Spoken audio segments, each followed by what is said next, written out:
radio BBC gahuza miryango ivuga irondere kuri metero 19 25 31 na 41 ku mirongo ya FM mu karere k'ibiyaga binini no kuri internet kuri bbcgahuza.com.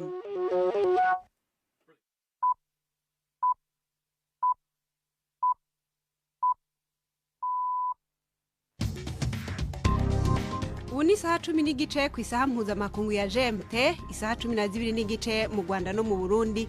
Muri kumwe na Florentine Kwizera. Ndabaramukije kandi ndabahaye ikaze mwese abakunzi ba BBC gahuza miryango. Turi ku munsi wa mbere itariki 13 z'ukwezi kwa kabiri muri 2023. Izi ni zimwe mu ngingo zigize ikiganiro cacu. Mu Rwanda isoko rya Gisozi ridandazwamwo imbaho ryatongowe n'umuriro wasize bamwe mu bahakorera amaboko masa. Urumva nk'umuntu zino mashini na miliyoni zigera muri 50 zikaba zihiye zireba gutya. Nanjye nahishije imashini ya kompreseri nakoraga nkonera amarange buyahiye mbega nta kintu sigaranye na kimwe. Umugwi M23 uragiriza abo bahanganye muri Kivu ya ruguru muri Republika ya Demokarasi ya Kongo gukoresha ibigwanisho bikomakomeye mu bitero bigabwa ahari imihana y'abanyagihugu basanzwe, ariko ugahakana yuko atabirindiro vyawo bihari. Ibirindiro byacu kenshi na kenshi biba ku nkengero z'ishyamba, biba ahantu hitaruye cyane kure. Ariyo mpamvu nkubwira ngo barahusha aho kurasa mu birindiro bakarasa mu giturage. Naho ubu nisanga ruvuga ngo ibirindiro by'ingabo zacu ziba mu giturage. Never. Muri Uganda inyuma y'imyaka 2 habaye amatora, ifatwa ry'abanyapolitike n'abandi batavuga rumwe na leta ryaranze ivyo bihe byarakomeje nkuko muja kuvyumva muri iki kiganiro.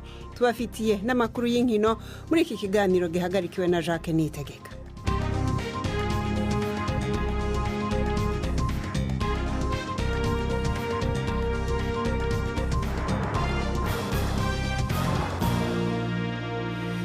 Idonido kuri ivyo vyose ni mukanya mubanze mutega amatwi amakuru yo hirya no hino ku isi avugwa hano kuri BBC mushikirizwa na Prudence Ngiyumva.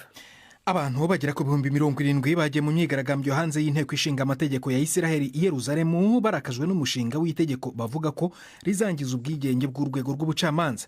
Uwahoze ari minisitiri w'intebe Yair Lapid yabwiye ikivunge cy'abo bantu ko guverinoma nshya y'ubuhezanguni ihuriweho n'amashyaka menshi izahira Israel mu mwijima w'ubutegetsi bw'igitugu. Mbere mu nteko ishinga amategeko izwi nka Knesset, mu gihe komite yari iri gutora uyu mushinga w'itegeko, habaye akavuyo abadepite batongana. Baririmbaga bagira bati fasciste na traitor, bivuze ngo umufashiste n'umugambanyi, igihe bakiranaga umwe mu badepite ndetse akarindaho arira. Minisitiri w'intebe Benjamin Netanyahu avuga ko impinduka zigamije gutuma urwego rw'ubucamanza rutarenga ububasha bwarwo. Aregwa ibyaha bya ruswa ariko we ahakana. Umuyobozi w'urwego rwa Loni rushinzwe ubutabazi avuga ko nyuma y'icyumweru kuva umutingito wibasiye Turukiya na Syria ubu igihe kigiye gushyirwa mu muhate wo kwita ku barokotse. Mu gihe abantu bake bakomeje gutabarwa munsi y'inyubako zahirimye, Martin Griffiths yavuze ko gutanga icumbi, ibyo kurya, amashuri n'ubufasha bwo mu rwego rwo kujya inama mu buzima bwo mu mutwe byihutirwa cyane.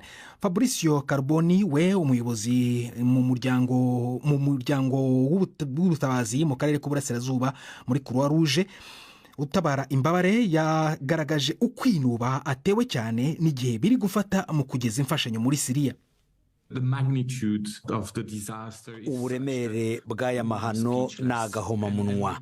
Abatabazi twese harimo n'umuryango utabara imbabare wa Croix Rouge twumiwe gusa. Twababajwe no kutagira ubushobozi bwo gutabara abantu, kandi ku rundi ruhande duhanze amaso ibikorwa by'ubutabazi. Birababaje ko iyo bigeze kuri Syria tugomba kubanza guhangana n'ibibazo bitari ibyerekeye ubutabazi gusa. Iyaba twahanga amaso gusa ibikorwa byo gutabara abantu, kubashyira imfashanyo, kugoboka abashyizwe iheruheru n'aya mahano, niba atari uyu munsi se reka mbisubiremo, sinzi igihe bizabera. ubu abamaze kwemezwa ko bapfuye bazira uyu mutingito barenga 37,000. Bwana Griffiths yavuze ko Loni iteganya kuvana inkunga mu bice bigenzurwa na guverinoma muri Syria ikoherezwa mu turere twasegeshwe cyane turi mu maboko y'inyeshyamba mu majyaruguru y'uburengerazuba aho imfashanyo yabaye yanga. Umuryango w'ibihugu by'Uburayi na Amerika ukora ubutabaranyi bwa gisirikare OTAN cyangwa NATO uravuga ko Uburusiya bwatangiye ibitero bishya muri Ukraine. Umunyamabanga rusange wa OTAN Jens Stoltenberg yavuze ko aho kwitegura amahoro perezida wa Burusiya Putin ari kugaba izindi ngabo n'izindi ntwaro ndetse n'ubundi bushobozi. Bwana Stoltenberg yasezeranyije ko OTAN izakomeza gufasha Ukraine kandi ko izihutisha ikorwa ry'ubucuzi bw'intwaro mu gihe ikigega cyazo kiri gukendera. Yongeyeho ko abaminisitiri bazaganira ku kohereza indege z'intambara Kyiv imaze igihe isaba. Bwana Stoltenberg ariko yavuze ko ibyo bizafata igihe, gusa yamagana ibivuga ko kohereza indege z'intambara byazatuma OTAN iba umwe mu barwana muri iyi ntambara. Komisiyo yigenga yashyizweho gukora iperereza ku byaha bishingiye ku gitsina byakorewe abana muri Kiliziya Gatolika mu mwaka w'1950 muri Portugal yavuze ko yabonye abantu babarirwa mu bihumbi byinshi bahohotewe, ariko yongeraho ko icyo ari igitonyanga mu nyanja. Inkuru ya Alison Roberts uri i Lisbon muragizwaho na Jean-Claude Mwambutsa. Intego y'aka kanama kwari gushyira ahagaragara ibyakomeje gucecekwa ku bakorewe ihohoterwa. Mu cyegeranyo akanama kavuga ko kegeranyije ubuhamya bw'abantu 564 kandi ko benshi muri bo bavuze n'abandi batabarika bahohotewe. Ubwo umukuru w'akanama yatangazaga icyegeranyo yashimangiye ingaruka ihohoterwa ryagize kuba rikorewe ubwo byabaga ndetse na nyuma. Umwe yavuze ko yabayeho nk'uri mu cyobo cy'umwijima, abandi benshi bavuga ko ababahohoteye bakomeje gufatwa nk'abantu bubashywe, ibintu byarushijeho kubakomeretsa. Iyi ni BBC Gahuza Miryango warayumva no kuri Kisura FM muri Uganda no kuri bbcgahuza.com. Perezida wa Moldova yashinje Uburusiya kwivanga muri politike iminsi mike nyuma y'uko guverinoma ye yeguriye. Madamu Maya Sandu avuga ko imigambi ya Moscow irimo abaturage b'Uburusiya, Montenegro, Belarusi na Serbia kwinjira muri Moldova bagateza akajagari k'imyigaragambyo kugira ngo bashyireho guverinoma igenzurwa na Kremlin, ibiro bya perezidansi y'Uburusiya. Amagambo ya Perezida Sandu akurikiye impuruza ya Perezida Zelensky wa Ukraine wavuze mu cyumweru gishize ko Ukraine yavumbuye umugambi w'Uburusiya wo gusenya Moldova. Igihugu gifite ibibazo byinshi bikomeye birimo uruhuri rw'impunzi ziva muri Ukraine bituranye ndetse n'ubushyamirane n'akarere ka Transnistria gashyigikiwe na Moscow. Muri Chad, inyeshyamba zirenga 450 biravugwa ko zaburanishijwe ku ruhare rufitanye isano n'urupfu rwa Perezida Idriss Deby yishwe mu kwezi kwa 4 kwa 2021 igihe yari yagiye ku rugamba guhashya igitero cyari cyagabiwe muri Libya. Iburanishwa riri kubera muri gereza aho abakabakaba 400 mu bafunzwe baregwa bari. Aba bikekwa ko ari abambari b'umutwe w'inyeshyamba ziharanira impinduka muri Chad barezwe ibyaha by'iterabwoba ndetse no guhungabanya umutekano w'igihugu. Florentine urakoze. Prudence ngiyumva kuri ayo makuru ya BBC.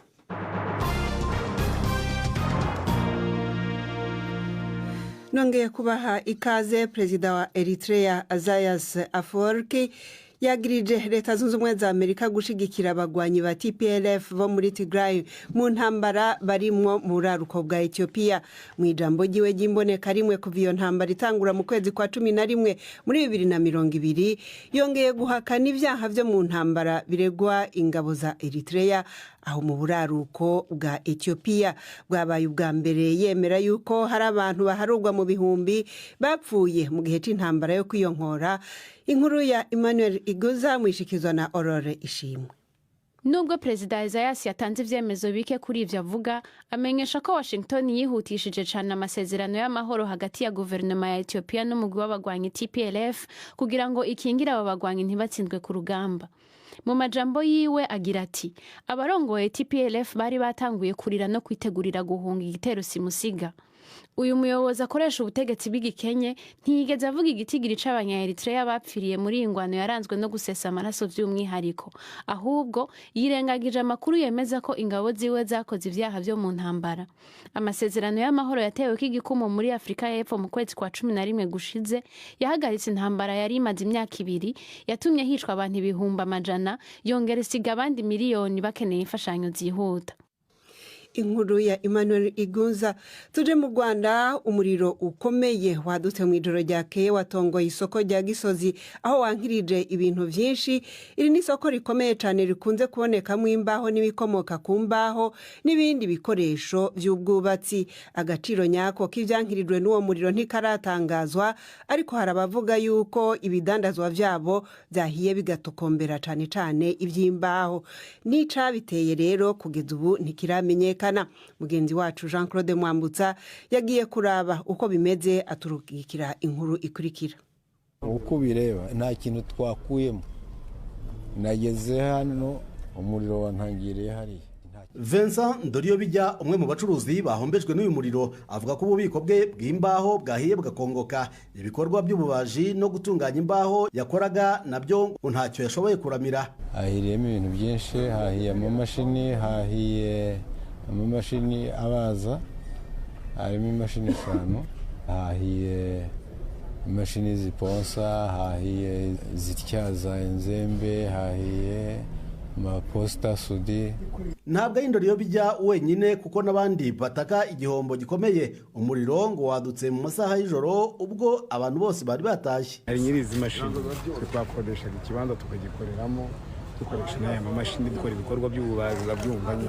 Umva ko rero siransi bigomba kuba ifitwe n'aba nyiri mashini, ariko kenshi na kenshi mu Gakinjiro siransi nakoze mwombye byinshi. Hari ibyo abakiriya mbankorera, byaba ibyo ukora nyirizi nibyo wakoraga nawe, noneho rero n'ibyo abandi bagenzi banjye batari hano. Urumva nk'umuntu ufite zino mashini za miliyoni zigera muri 50 zikaba zihiye zireba gutya. Nanjye nahishije imashini ya kompreseri nakoraga nkonera amarange, ubu yahiye mbega nta kintu sigaranye na kimwe. Kugira ngo inkongi ikomwe imbere hiyambajwe ibimodoka by'igipolisi bizimya inkongi, ngo iyo bitaba uko uduce twose tuba twafashwe, dore ko isoko ripakiyemo ibintu byinshi kandi birimo n'ibifatwa n'umuriro byoroshye nk'amarangi. Nabajije aba bacuruzi icyo bakeka cyaba cyateye iyi mpanuka, cyakora nta n'umwe uvuga impamvu nyayo. Gusa Vincent Ndoriyobijya asanga inkongi ahantu nk'aha yava ku mpamvu nyinshi. Umuntu mw'itabi ashobora guta igishirira, agenda yagita nk'ibarizo kikihembera kikaza kwaka abantu batashye. Amashanyarazi nayo hari igihe acika, ukabona urusinga nk'uru ruragurumanye, ntabwo namenya impamvu zabiteye, kuko iyo ikintu kibaye nijoro nta bantu bahari ushobora kumenya imbona imvano yacu. Ubwo nahageraga mu masaha ashyira saa 6 z'amanywa, abakozi b'urwego rw'ubugenzacyaha bari bakiri gufata ibimenyetso by'ibanze by'iperereza, yaba impanuka isanzwe y'umuriro cyangwa se igikorwa cy'ubugizi bwa nabi. Igisubizo gishobora kuzagaragazwa n'iri perereza riri gukorwa. Mu babuze ibyabo kandi nta n'umwe ushobora gusobanura ingano y'igihombo yatewe n'umuriro. Hari abavuga ko umuriro wangije ibibarirwa muri za miliyoni amagana, abandi bakavuga miliyari. Impanuka y'umuriro mu isoko rya Gisozi si ikintu gitunguranye, dore ko bigoye ko umwaka washira hatavuzwe inkongi yibasira cyane ahacururizwa imbaho. Kenshi impanuka ikomoka ku mashanyarazi ikaba ariyo ikunze gutungwa agatoki. Ku bijyanye n'ubwishingizi ho ngo hari bakeya babufite, nka ba nyiramazu cyangwa abaguze imashini zihenze. Gusa hari ubwo usanga iyi mashini ifite ubwishingizi ariko uyikodesha atarafatiye ubwishingizi ibikoresho ayikoreraho. Jean Claude Mwambutsa, BBC Gahuzamiryango, i Kigali. Isaha imwe irabura iminota 17 mu karere k'ibiyaga binini. BBC Gahuzamiryango i Goma ni kuri FM 93 n'ibice 8. Muri Repubulika ya Demokarasi ya Kongo, umugwi M23 urega abo bahanganye ku rugamba muri Kivu ya ruguru, uvuga yuko ari abasirikare ba leta FRDC, abagwanyi ba FDLR hamwe na Mayimayi kwica abanyagihugu ataco bazira hakoreshejwe ibigwanisho bikomakomeye harimo n'indege. ivyo bitero M23 yemeza yuko bitekubiri n'ivyemeranijwe mu mubonano w'abakuru b'akarere ka Afrika y'ubuseruko bahuriye i Bujumbura ku itariki 4 z'uku kwezi, ikavuga yuko ivyo bitero vyagabwe mu duce twa Kibirizi, Kirorigwe, Kibati, Ruvunda, Kingi no mu micungararo yaho. Ivyo itegera c'umuvugizi wa M23 Canisius Karemera mu Nyarugerero yabibwiye mugenzi wacu Jacques Niyitegeka, aho yemeza yuko abo bahanganye bariko barenga ku mategeko y'intambara. Aho kurasa ingabo ziri barasanga ingabo zitari, bakarasa mu giturage kirimo amatungo, igiturage kirimo abaturage.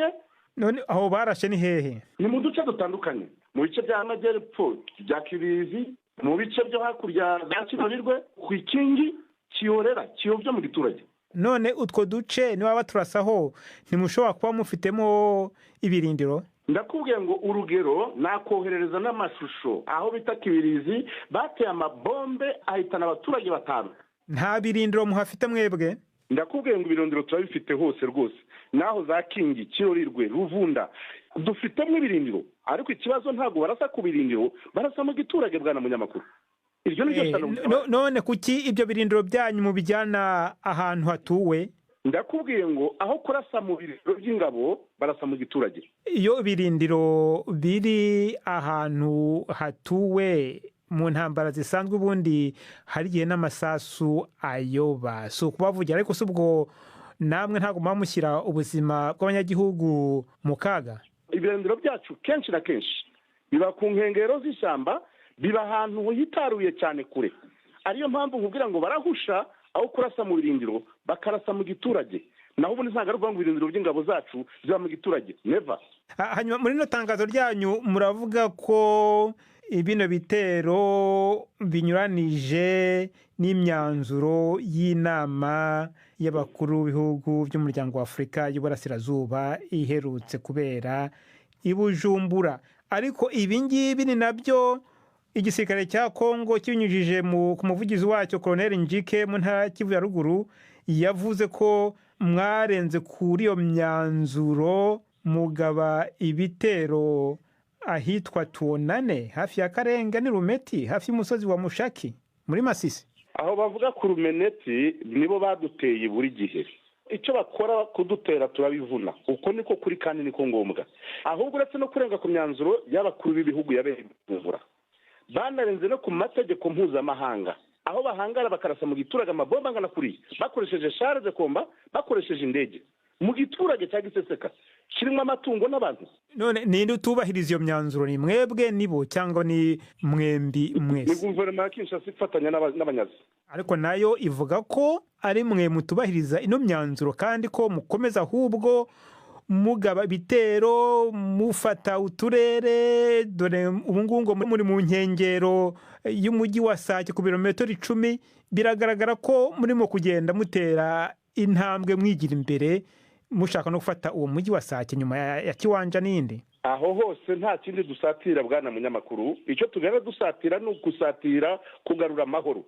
Kitwihutisha kindi uretse kugarura amahoro. Mugaba rero bitero ibitero se tugaba ibitero dute? Ndakugira ngo dusatira dushaka amahoro. Wewe bakubwira ngo mushiki wawe ari imbere mu metero 10 bari kumwica, amaze kuva mu mwuka, mwene nyoko amaze kumwica, ugahagarara se koko? Umugambi ntabwo ari gufata umujyi wa Sake kugira ngo numara gufatwa umujyi wa Goma usigare udashobora kuba wagemurirwa kubera ko imihanda yose ihugana izaba itakiri nyabagendwa. Ntabwo tugera dusatira gufata imihanda, kandi ubwo tugera dusatira gufata imijyi, ahubwo turengera abawutuye. Ubwo rero nimara gukomeza abo barengana bakaboneka n'umujyi wa Goma muzajyayo? Why not? Canisius Karemera mu Nyarugerero icegera c'umuvugizi wa M23. Twashatse rero kumva ici gisirikare ca Kongo muri Kivu y'Amajyaruguru kivuga kuri ayo majambo ya M23, ariko rero ntibiradushobokera kubaronka.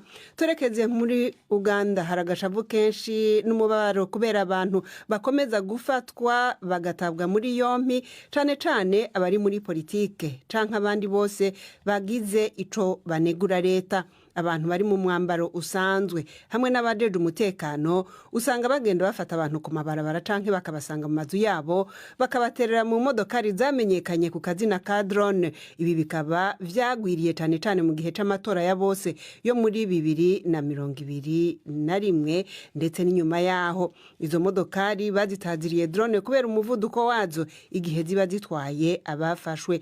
Nubwo ico gihe ca politike c'amatora kimaze imyaka 2 cararenganye, guhagarika abantu vyo ngo vyarabandanije. Patience Atuhayire, umunyamakuru wa BBC, yagendeye kamwe mu turere twabayemo uko gufata abantu, aduteguriye inkuru ndabasubiriramo. Naje mu kigwati ca Kisamura ku nkengera z'igisagara ca Cyotera. Harashize imyaka 2 ndahaje kuvugana n'imiryango y'abantu bahanuwe mu mazu yabo mw'ijoro bakajanwa gupfungwa. Nta numwe muri iyo miryango yaradi y'ababo bapfungiwe canke impamvu. Ubu rero nagarutse kuvugana n'umwe mu bari bafashwe ico gihe. Ronald Muwonge yafatanywe n'abandi 17 mu kwezi kwa mbere kwa 2021. Inyuma y'indwi imwe inkuru yacu kuri iryo fatwa ryabo imaze gusohoka, bose bararekuwe kiretse umwe. Bashwiragijwe mu bibanza bitandukanye kwibarabara rikuru rija mu kigwati wabo. Nta numwe muri bo yigeze abarigwa icaha yagirizwa canke ngo washigwe imbere y'ubutungane. Uwo mugwi wamaze iminsi irenga 70 mu gasho, nubwo Ronald amaze igihe arekuwe, ariko avuga yuko ubuzima bwiwe butazosubira kuba uko bwahoze. Maze igihe numva ntameze neza mu mutwe kandi gukira bishobora kuntwara igihe kirekire. Mfite umuryango namaze igihe kinini tutari kumwe kandi arya bakeshaga ibibabeshaho. Rero mu gihe ntari mpari bagurishije ibintu hafi ya byose twari dutunze. Nari umucuruzi ngurisha amatungo, ariko igihe nari mfunzwe igishoro cyanjye cyose barakimaze, ndetse n'ipikipiki yanjye yagurishijwe ubwo umuryango wegeranyaga amafaranga yo kunshakisha. Ubu nakora akazi kose kugira ngo ngaburire umuryango wanjye, ariko kubona icyo gukora ntibyoroshye. Nta n'imbaraga mfite, ndacyababara cyane mu gituza. Kuva aho ngarukiye ntabwo nigeze nongera kwiyumva nka wa wundi wa mbere.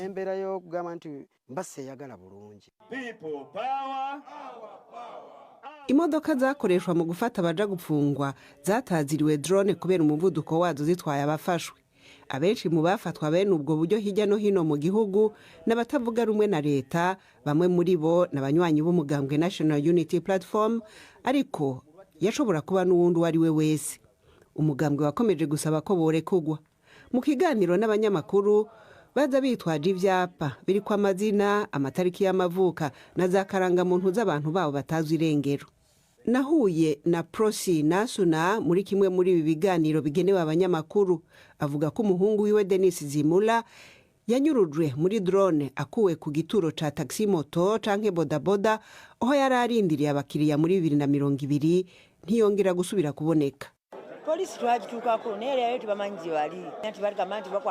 Twagiye kuri polisi ariko bakavuga ko nta makuru ye bazi. Twagiye mu magereza yose makuru ariko nta zina ryabonekaga mu bitabo byabo. Ubwo Zimura yafatwaga yari afite umwana w'imyaka 2, ubu yujuje imyaka 4, agiye gutangira ishuri. Kenshi iyo mwibutse ndarira. Iyo biba bishoboka nkamusura muri gereza nkamugemurira byampa amahoro, cyangwa yaba yaranapfuye nabwo tukamushyingura. Twakwereka umwana aho yumva ye iri. Amatora amaze imyaka 2 arangiye, ariko umugambwe National Unity Platform uvuga yuko abarenga 20 mu banywanyi bawo bafashwe muri aya mezi aheze. Umushikiranganje wa mbere Robinana Banja avuga ko umuntu wese afatwa muri Uganda afatwa ku mpamvu zumvikana. Nta kunyuruza abantu kubaho hano mu gihugu. Habaho guta muri yompi hakurikijwe amategeko, gufata abantu bazwi ko bafise ivyaha. Bamwe muri abo bantu, akenshi bose, usanga bazwi kw'ivyaha. Bamwe bafise imyambaro ya gisirikare, babitse ibikoresho vya gisirikare, kandi uraza amategeko aratomoye. Rero bamwe muri abo bariko barakurikiranwa na sentare. Mu vy'ukuri nta muntu n'umwe yanyurujwe. Iri jambo riko rikoreshwa mu manyanga. Abigeze gufatwa bagafungwa nka Ronald Muwonge bavuga yuko babayeho mu bwoba bwinshi, kandi ishusho y'izo drone zitinyitse cyane yama mu mitwe y'abanya-Uganda benshi.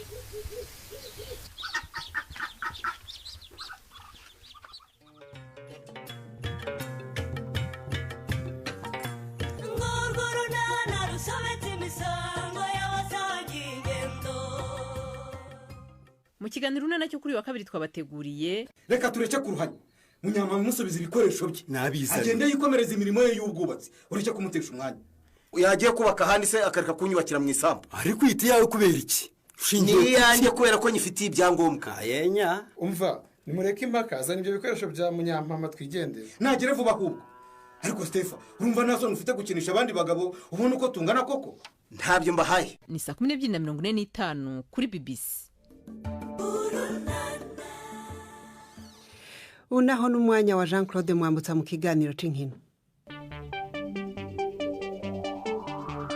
Imikino kuri BBC gahuza Mwiriwe neza nshuti za BBC kaze muri amakuru yacu y'imikino duhereye mu mupira w'amaguru mu Rwanda aho ku munsi wa 19 wa championnat ikipe ya Rayon Sport yigaranzuye mu keba wayo APR FC ikayitsinda igitego kimwe ku busa. Intsinzi yabonetse ikumbuwe cyane n'abakunzi b'ikipe yambara ubururu n'umweru kuko hari hashize igihe kinini badatsinda APR. Ni umukino wabereye mu mujyi wa Huye kubera ko stade ya Kigali ifunze kandi amakipe yombi akaba akinira imikino yo mu rugo kuri iki kibuga. Uku gutsindwa ntacyo byatwaye cyane APR FC kuko yagumye ku mwanya wa mbere cyakora irotswe igitutu gikomeye n'amakipe atatu AS Kigali, Gasogi United na Rayon Sport zose zifite amanota 36.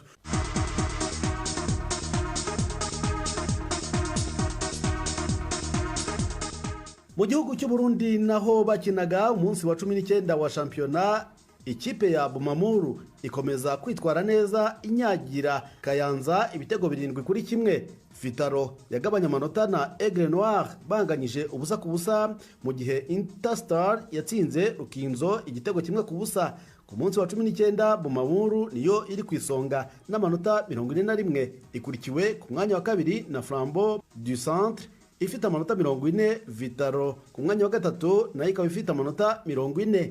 Munsi y'umurongo utukura hari amakipe atatu. Top Junior ya 14 ifite amanota 18. Ku mwanya wa 15 Dynamique ifite amanota 11 naho New Oil ku mwanya wa nyuma ikagira amanota 10 gusa.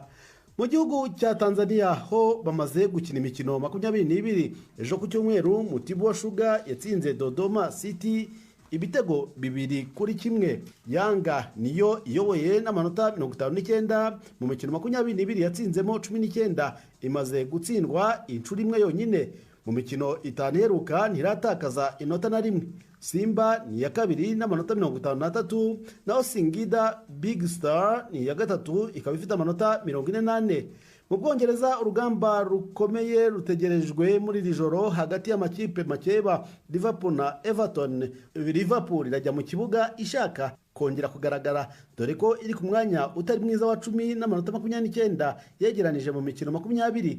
Everton yo ihagaze nabi cyane iri ku mwanya wa 18 n'amanota 18. Mu yindi mikino Manchester City yarayisatiriye Arsenal nyuma yo gutsinda Aston Villa ibitego 3-1. City yagize amanota 48 irarushwa amanota 3 yonyine na Arsenal kandi zigomba guhura mu mukino w'ishiraniro uteganijwe kuwa gatatu. Mu gihe City yatsinda yahita ifata umwanya wa mbere kuko yanganya na Arsenal amanota 51. Cyakora Arsenal yabigifite amahirwe kuko ifite umukino yibikiye gusa. Mutoza Pep Guardiola avuga ko urugamba rukiri rwose. Baracyafite umukino w'ikirarane kandi haracyari imikino myinshi. Sinabihakana ko ibitego ari ingenzi ariko haracyari imikino myinshi. Uyu mutoza wa City kandi yavuze no ku bushobozi bw'abakinnyi be bwo kwitwara neza birengagije ibibazo by'ibirego bishobora guhungabanya iyi kipe mu minsi iri imbere. Duhora twiteguye nzi icyo tugomba gukora mu kibuga. Buri kipe igira inzego zayo kandi buri rwego rukora akazi karwo. Akacu rero ni ukuvugira mu kibuga nk'uko tumaze imyaka myinshi tubikora. Ahandi muri Espagne ho Barcelone yongeye kwandikira Real Madrid mu rugamba rw'igikombe cya shampiyona nyuma yo gutsinda Villarreal igitego kimwe ku busa. Barca irarusha Real amanota 11 yose. Ku wa gatatu Real zakira Elche ishaka kugabanya ikinyuranyo ariko bikagaragara ko Barca isa n'ititeguye kongera gusitara. Turabashimye nshuti mwakumwe natwe. Ikiganiro cyacu natugisoreje mu gijoro ryiza na Jean Claude Mwambutsa.